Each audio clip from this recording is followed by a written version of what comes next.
तो गाइस कैसे हैं आप सब लोग। ट्रू डीमन के एपिसोड 40 के साथ हाजिर हूं। तो लास्ट एपिसोड के एंड पे हमने देखा था कि हमारा जियोन जो होता है वो फोर्थ जंग मास्टर से कहता है कि मैं तुमसे एक सवाल पूछना चाहता हूं, बदले में तुम्हें यहाँ पर से आजाद कर दूंगा।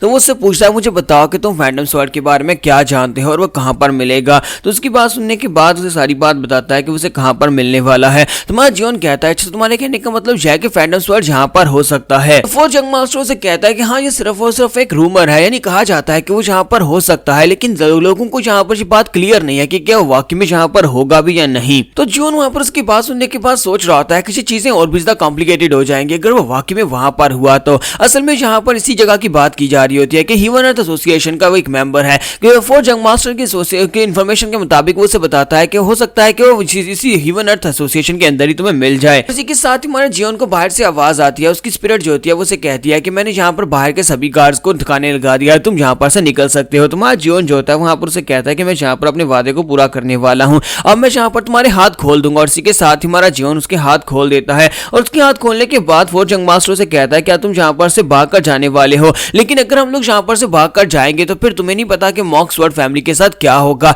वो लोग यहाँ पर इसको गद्दारी समझेंगे और हमारी पूरी की पूरी फैमिली को बर्बाद कर देंगे। तुम्हारा जियोन उसे कहता है कि मुझे इस बात से क्या फर्क पड़ता है और वैसे भी यहाँ पर मैं अकेले जाने वाला हूँ, तुम्हें यहीं पर रहना होगा। और इसी के साथ ही उसकी गर्दन के ऊपर मारता है, उसे बेहोश कर देता है और उसके बाद हमारा जियोन जो होता है वो बाहर चला जाता है। जबकि ब्लू स्पिरिट उसे कहती है कि हाय तुम अंदर कर क्या रहे हो, चलो जल्दी से बाहर आ जाओ, हमारे पास ज्यादा टाइम नहीं है। और इसी के साथ ही ब्लू स्पिरिट बाहर खड़ी होती है और उसे कहती है कि मैंने यहाँ पर इन सभी लोगों को बेहोश कर दिया है और शामन के यहाँ पर वापस आने से पहले तुम्हें निकलना होगा। और इसी के साथ ही हमारा जियोन जो होता है जैसे वहां पर अपनी कार से पांव बाहर रखता है उसे जबरदस्त झटका लगता है, उसे महसूस होता है जैसे कुछ अजीब हुआ हो, जैसे उसने किसी डोमेन के अंदर पांव रख दिया। और इसी के साथ ही वो बाहर आता है। ब्लू स्पिरिट उसे कहती है कि अब अचानक से तुम्हें क्या हो गया, वहां पर खड़े खड़े किसका इंतजार कर रहे हो। जियोन कहता है कि नहीं नहीं मुझे यहाँ पर कुछ अजीब महसूस हुआ। फिर साथ ही उसे कहता है चलो यहाँ पर से निकलते हैं। और इसी के साथ ही वो दोनों वहां पर से आगे की तरफ निकलना स्टार्ट करते हैं। तो ब्लू स्पिरिट उसे कहती है क्या तुम वाकई में यहाँ पर किंग कॉन्ग का यूज करने वाले हो, यानी कि यहाँ पर स्पीड टेक्निक का यूज करने वाले हो। तो वो कहता है हाँ मैं यहाँ पर टेक्निक का यूज करूंगा, लेकिन मैं पहली बार करने वाला, तो मुझे लगता है कि मुझे यहाँ पर काफी ज्यादा मुश्किल हो सकती है। और इसी के साथ ही वहां पर अपनी एनर्जी को सर्कुलेट करने के बाद वो बड़ी तेजी के साथ वहां पर भागना स्टार्ट करता है।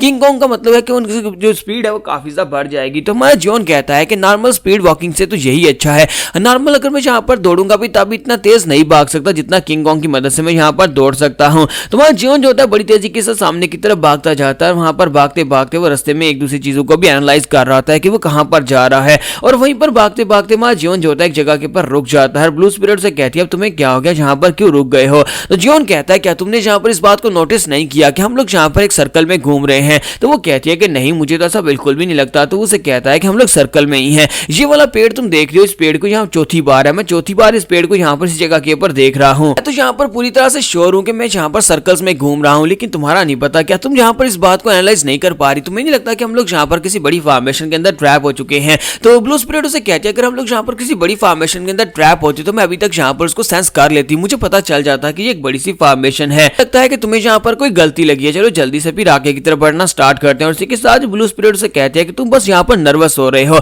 बस आगे की तरफ बढ़ते रहो और हम लोग यहाँ पर से निकल जाएंगे। हमारा जियोन से कहता है कि अच्छा तो ये बात है। फिर साथ ही वो से कहता है लेकिन मेरे पाँव के ऊपर चोट लग गई है, क्योंकि मैं यहाँ पर तेजी के साथ भाग रहा था, इसी वजह से मैं अपनी स्पीड को कंट्रोल नहीं कर पाया और मेरे पाँव पर चोट लग गई, लगता है कि मुझे थोड़ी देर के लिए यहाँ पर रेस्ट करनी होगी, क्या तुम यहाँ पर थोड़ी देर के लिए रुक सकती हो। तो वो कहती है कि तुम तो एक बड़ी बेवकूफ हो, अच्छा ठीक है मैं यहाँ पर इसको तुम्हारे लिए फिक्स कर देती हूँ। तुम्हारा जियोन कहता है हाँ क्यों नहीं। और इसी के साथ ही वो अपना हाथ आगे बढ़ाती है, उसके पाँव को वहां पर फिक्स करने की कोशिश करती है, लेकिन इसी के साथ ही दिखाते हैं कि उसका हाथ जो था उसके पाँव के अंदर चला जाता है। जब उसका हाथ जो था उसके पाँव के अंदर चला जाता है तो इसी के साथ ही हमारा जियोन से कहता है कि ब्लू स्पिरिट, वो कहती है हाँ। इसी के साथ ही हमारा जियोन से गले से पकड़ लेता है और कहता है कि ब्लू स्पिरिट के हाथ मेरी बॉडी के अंदर नहीं जा सकते, क्योंकि मेरी बॉडी पहले से ज्यादा डेवलप हो चुकी है और ये ब्लू स्पिरिट भी अच्छी तरह से जानती है। अब जल्दी से बकना स्टार्ट करो कि तुम कौन हो। ब्लू स्पिरिट से कहती है कि तुम्हें अचानक से क्या हो गया, ये तुम क्या कर रही हो, ये मैं ही हूँ, ये मैं तुम्हारी दोस्त हूँ। तो वो कहता है कि नहीं ब्लू स्पिरिट तुम ये वो बिल्कुल भी नहीं हो। ब्लू स्पिरिट इतनी पावरफुल है कि वो यहाँ पर इस फॉर्मेशन को देख सकती है, लेकिन तुम यहाँ पर अभी तक इस फॉर्मेशन को नहीं देख पा रही। इसका मतलब यह है कि तुम सिर्फ और सिर्फ एक कॉपी हो।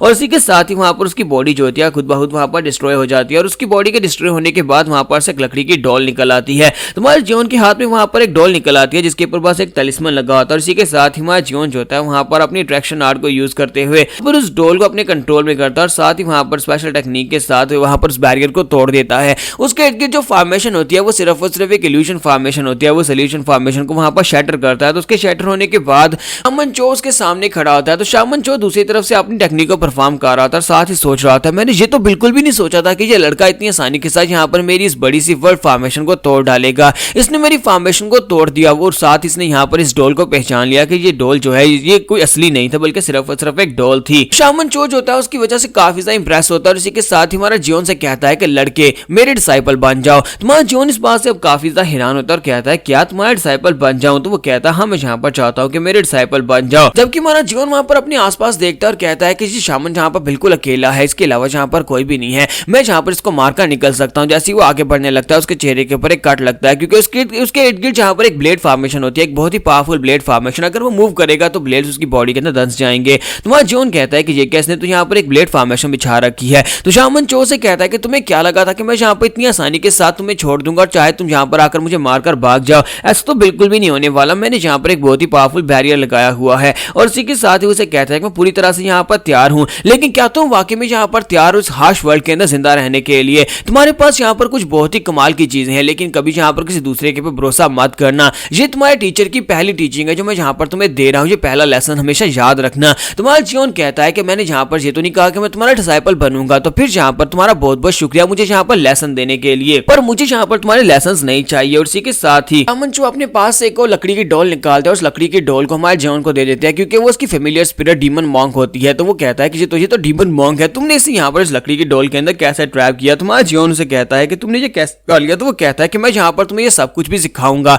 एक एक करके मैं तुम्हें सारी बातें सिखाऊंगा, लेकिन पहले यहाँ पर तुम्हें ये बात माननी होगी कि तुम मेरे डिसाइपल बनोगे या नहीं, क्योंकि बहुत ही जल्दी हम लोग गिवन अर्थ एसोसिएशन में पहुंचने वाले हैं। वहां पर पहुंचने के बाद तुम जिंदा नहीं बच पाओगे। अगर तुम मेरे डिसाइपल बन जाते हो तब तुम्हारे जिंदा बचने के चांसेस ज्यादा हैं। तुम्हारा जियोन जो होता है वहां पर सोच रहा था कि इस शामन के पास काफी नॉलेज है, मैं यहाँ पर इसका फायदा उठा सकता हूँ। और इसी के साथ ही वो कहता है ठीक है मैं तुम्हारे डिसाइपल बनने को तैयार हूँ, लेकिन मेरी एक कंडीशन होने वाली है। तो वो कहता है हाँ बताओ तुम्हारी क्या कंडीशन है? तो जियोन उसे कहता है कि मैं यहाँ पर इस डोल के अंदर से बिल्कुल भी स्पिरिचुअल एनर्जी को महसूस नहीं कर पा रहा, यानी कोई भी इसे देखकर ये नहीं कह सकता कि इसके अंदर एक इवल स्पिरिट है। तुमने यहाँ पर कैसे किया? मुझे ये स्पेल सिखाओ ताकि मैं यहाँ पर इस तरह की डोज बना सकूं। तो वो कहता है अच्छा ठीक है पहले मेरे डिसाइपल बन जाओ और उसके बाद मैं तुम्हें ये सिखाऊंगा। ये तो बहुत ज्यादा आसान है, मैं यहाँ पर शो ऑफ करने के लिए अपने शामनिज्म के सारे स्किल्स तुम्हें दिखाने वाला हूँ। और इसी के साथ ही वो अपने पास से एक बैंगल निकालते हैं, यानी एक ब्रेसलेट निकालकर उसकी तरफ फेंकते हैं और कहते हैं लेकिन ये बहुत ज्यादा आसान होगा, पहले यहाँ पर इस ब्रेसलेट को अपने हाथ के ऊपर पहन और साथ ही यहाँ पर कसम उठाओ कि तुम मेरे डिसाइपल बनोगे। अपना नाम और अपने फादर का नाम लेकर यहाँ पर तुम्हें कसम खानी होगी और उसके बाद ही तुम यहाँ पर मेरे डिसाइपल बन पाओगे और उसके बाद मैं तुम्हें अपने सारे राज बताऊंगा। तो इसी के साथ ही हमारा जियोन जो होता है उस ब्रेसलेट को अपने हाथ में पकड़ता है और उसे कहता है कि लेकिन इस ब्रेसलेट को पहनने के बाद होगा क्या? तो वो उसे कहता है कि इस ब्रेसलेट को पहनने के बाद ये होगा कि तुम यहाँ पर मुझे नुकसान नहीं पहुंचा पाओगे क्योंकि मैं तुम्हारा मास्टर हूं, तो तुम चाहकर भी यहाँ पर मुझे मार नहीं पाओगे, तुम्हारे पर भरोसा नहीं कर सकता। इसी वजह से मैं यहाँ पर चाहता हूँ कि तुम इस रिस्ट्रिक्शन वाले इस ब्रेसलेट को अपने बाजू के ऊपर पहन कर रखो। तुम्हारा जियोन जो होता है वो कहता है अच्छा ठीक है और उस ब्रेसलेट को अपने बाजू के ऊपर पहन लेता और साथ ही कहता है मैं Mok Gyeongwoon son of Mok इंडेन यहाँ पर कसम खाता हूँ कि मैं आज के बाद से तुम्हें अपना मास्टर मानता हूँ और अगर मैं यहाँ पर कुछ गलत करूँ तो फिर मैं यहाँ पर खुद ही मर जाऊँ। तो यहाँ पर हम लोग अपनी एपिसोड 40 का एंड करेंगे और नेक्स्ट एपिसोड में देखेंगे कि अब हमारा जियोन जो है वो इस कसम से कैसे बाहर निकलने वाला है। तो एपिसोड की एक्सप्लेनेशन अच्छी लगी तो कमेंट करके जरूर बताइएगा, वीडियो को लाइक करना मत भूलिएगा। Thank you.